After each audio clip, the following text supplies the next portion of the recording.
উত্তরায় মাইলস্টোন কলেজে বিমান দুর্ঘটনা। সেনা ও নৌবাহিনীর হেলিকপ্টারে চলছে উদ্ধার অভিযান। রাজধানীর উত্তরা সোমবার দুপুর হঠাৎই আকাশ থেকে ভেঙে পড়ে বাংলাদেশ বিমান বাহিনীর একটি প্রশিক্ষণ বিমান। স্থান মাইলস্টোন স্কুল অ্যান্ড কলেজের মাঠ। তৎক্ষণাৎ ছড়িয়ে পড়ে আতঙ্ক। প্রথম থেকে সপ্তম শ্রেণীর ক্লাস চলাকালীন এই দুর্ঘটনায় শিক্ষক, শিক্ষার্থী এবং অভিভাবকরা ভয়াবহ এক মুহূর্তের মুখোমুখি হন। বিমান বিধ্বস্তের খবর পেয়ে দ্রুত ঘটনাস্থলে পৌঁছায় ফায়ার সার্ভিস, সেনাবাহিনী ও নৌবাহিনী। উদ্ধার কাজে নামে হেলিকপ্টার। দুপুর 2:48 সেনাবাহিনীর একটি উদ্ধারকারী হেলিকপ্টার মাঠে অবতরণ করে। স্ট্রেচারে করে তোলা হয় আহতদের।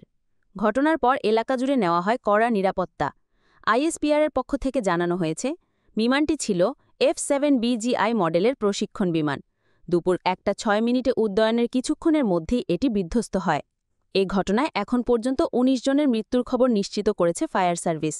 আহতদের দ্রুত হাসপাতালে নেওয়া হচ্ছে।